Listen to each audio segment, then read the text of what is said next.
Okay, so this first one here, we've got to break it down into smaller pieces. Several ways we can do that. I can cut it just like this across here. Probably the easiest way, or the way I would probably do it, what looks easiest to me, probably just to chop off the fingers like that. This one is 4 by 12. So that's 48 square inches. This one is 6 by 10. So that's 60 square inches. This is 10 by, what's this dimension all the way up here? 8, 10, 4, and 4, which is 26. You are correct. So this is 10 by 26, or 260 square inches. Now I want to pause. Does that make sense how we cut that up? Kind of. And that's usually the most difficult part. People that struggle with this, that's what they struggle with, is how do you chop it up?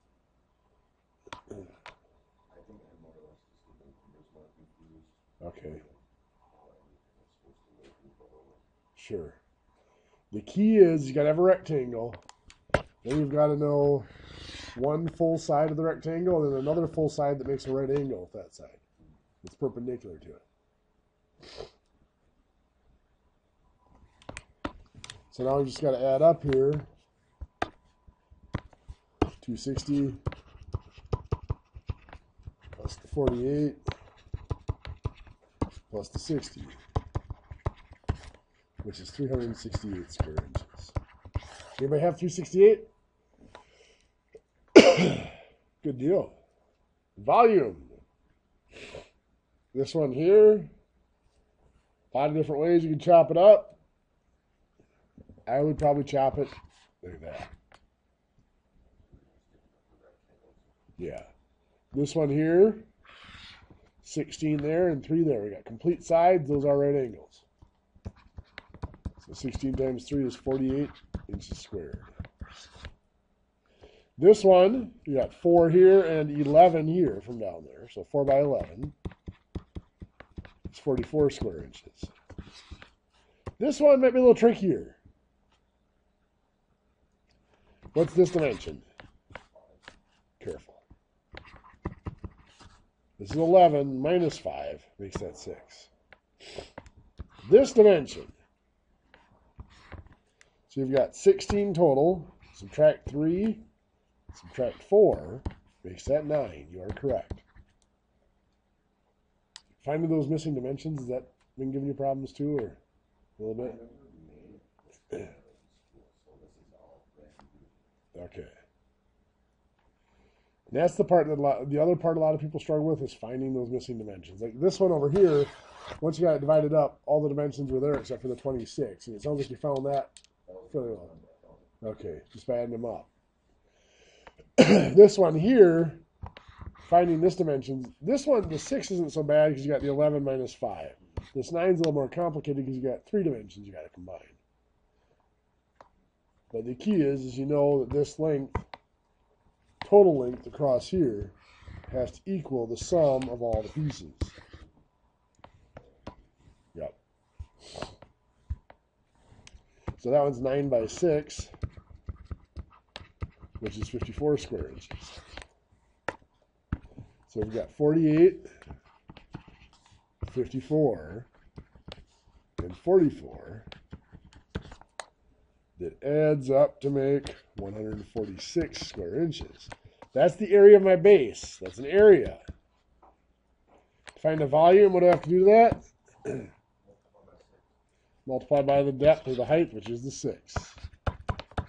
That's 146 square inches times the 6-inch depth. So 146 times 6. 876 square inches times inches is inches cubed. See that one? You know what I mean? Yeah. Got her? Perfect.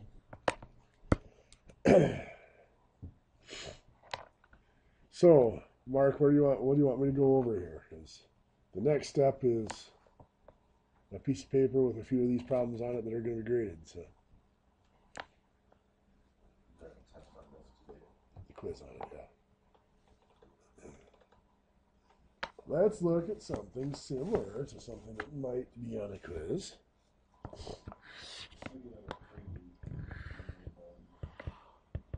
We'll do an area 2 here first.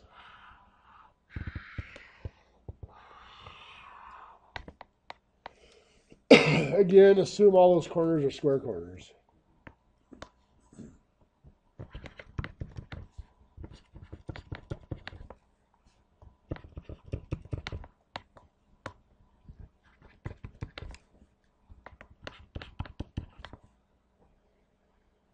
Find the area here.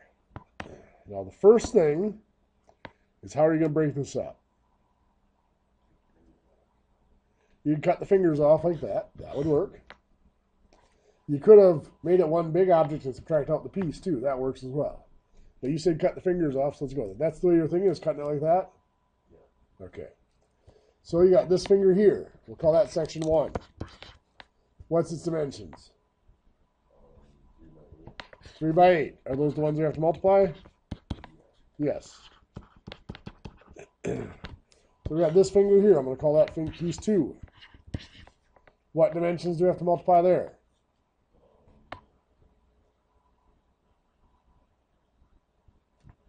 You've got the 11. Is that the full side of the rectangle?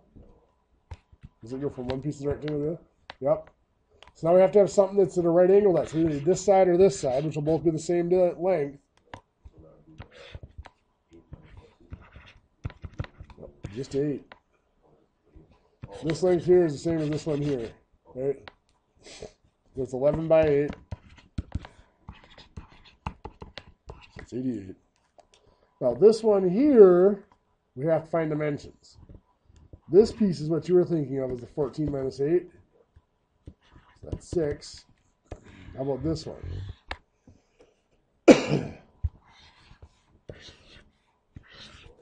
24. Good. So I'll call that piece 3. That's 6 by 24. 144 inches squared.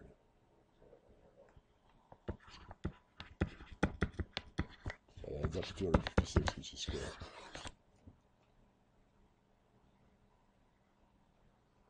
Wait. Doable? Sure. Yes.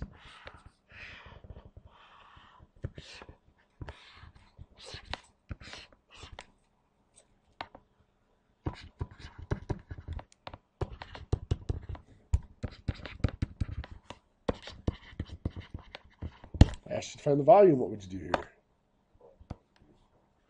Okay. 12 times 8 times 7 is 960. Which is cubed, right?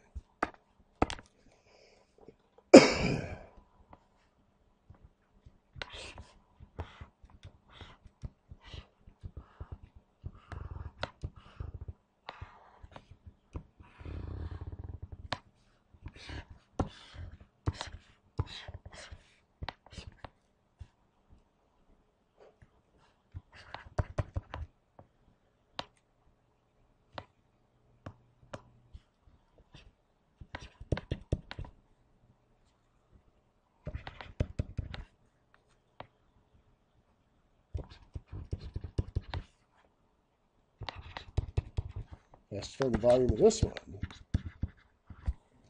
What you have to do is you have to find the area of the top, right? And multiply by the 8.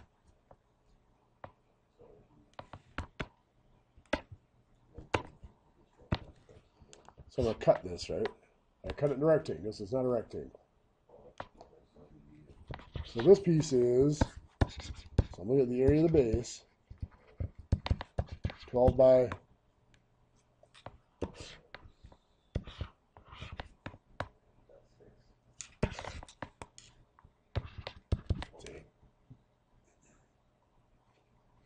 12 by 8 is 96. Now this piece, we know this side is how much? 6.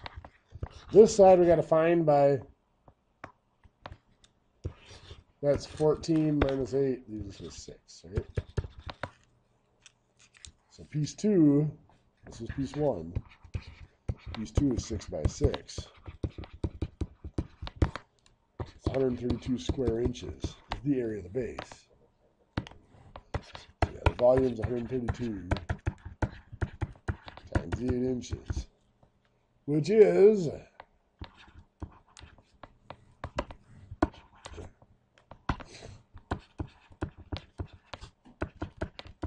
1,046 inches cubed.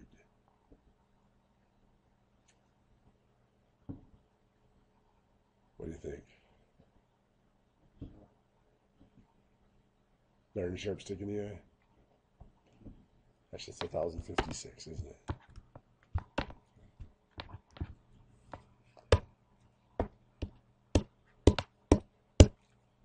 No. Okay, well, so let's take a look at some new material here quick. We're going to look at applying formulas. What we were doing with those areas with rectangles is kind of like a formula. Well, it is a formula. It is an application of formulas. We're going to look at other formulas today. For example, we may have a formula for work.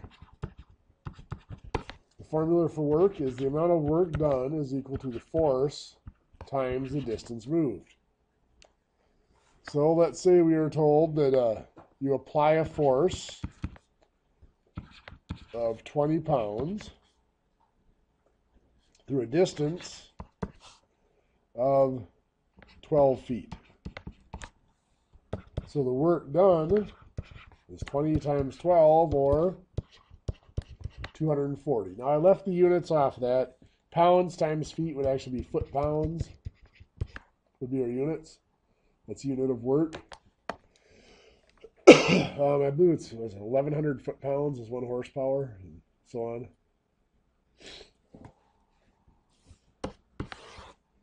So all we did was we had our formula. We took the number that we had for force, plugged it in where F was.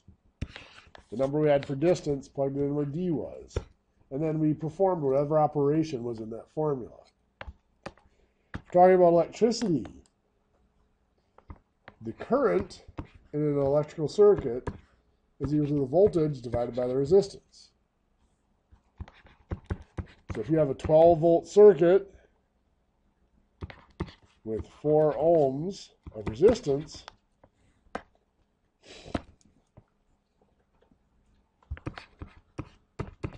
what are you going to plug in for V? 12. What are you going to plug in for R? 4. So now you got to do is solve. This is dividing, so 12 divided by 4 is 3. So I is 3 amps, or just 3 is all I really need to find. I'm not so concerned that you understand how the units combine at this point, just the numbers. Yeah, you guys are just starting that. Just so you guys know. So another alternative formula is power is voltage squared divided by resistance. So again, you got a 12-volt circuit operating on 6 ohms of resistance. What's your power going to be? Well, we can set it up like this, might be easier. So what's going to go on top here? 12 squared. We replace the V with 12. It's V squared, so that becomes 12 squared. What's going to go on bottom? 6. The resistance is 6. What do we have to do first? 12 squared is 12 times 12, which is 144. Nothing to do with the 6. Now we just have to divide. 144 divided by 6, that's 24 watts.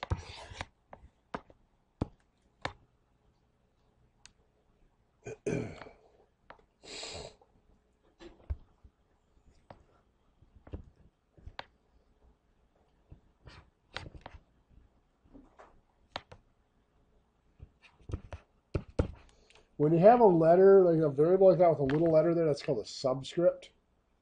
That's not a separate variable. It's part of that variable. So what I have here, VT and VI. V means V at this moment in time, velocity at this moment in time. is equal to VI is usually velocity initial velocity, plus A times T is acceleration times time. So let's say your initial velocity was 20 feet per second. Your acceleration is, we'll go 10 feet per second, or feet per second squared. And your time is 12 seconds. So how fast are you going at that time at 12 seconds? Well, what goes in for VI? 20 feet, so just 20. What goes in for A? 10 feet per second squared. And what goes in for T? 12. Order of operations tells us what happens first here. Multiplication, 10 times 12, which is 120. And then we add. 20 times 120 is 140 feet per second. Now you might think that sounds pretty fast. That's really like 97, 98 miles per hour. It is kind of fast. Enough to get you to ride in the back of a car, yeah.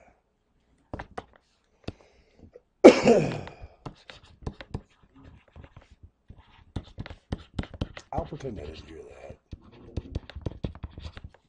The area of a trapezoid. Do you guys know what a trapezoid is?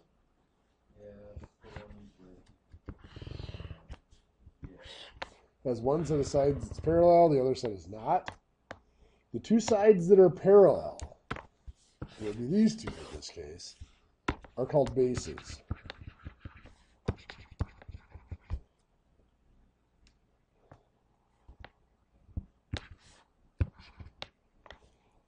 They sometimes are called base 1 and base 2. Sometimes they're called little b and big B. Sometimes they're called A and B. The distance between them is the height. The area of a trapezoid is given little b plus big B over 2 times height.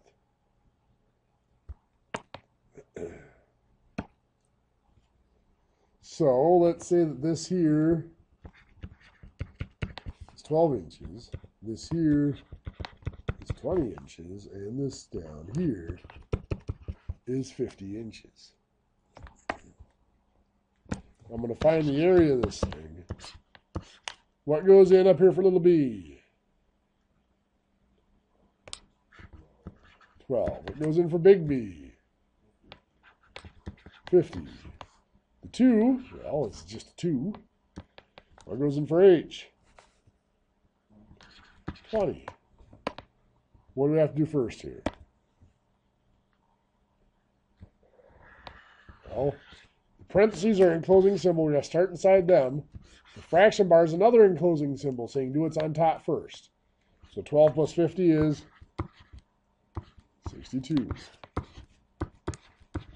Now, there's nothing more to do on top. Is there anything to do on bottom of the fraction bar? No. So that means now we can divide. 62 divided by 2 is 31. We're done inside that parentheses now. So 31 times 20 is 620.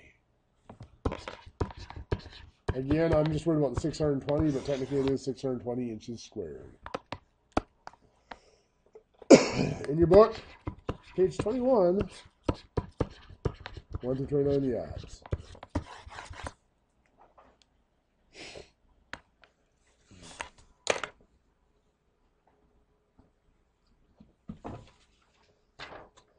As I said before, on Tuesday we'll be doing our last lecture of Unit 1.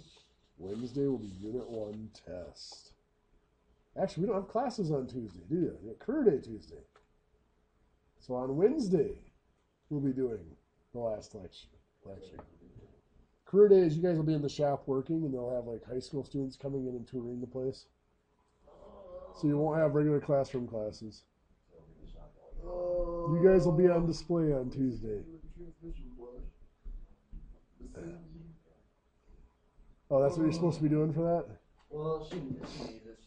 I can't read the fluid level on the transmission dipstick, so. Oh, really? Yeah. It might, well, yeah, I can't read it. It's not on the dipstick, so I need to Start over. fix that problem. It's that low? Yeah. I just can't tell where it's at. It's a little bit finicky. It's Well,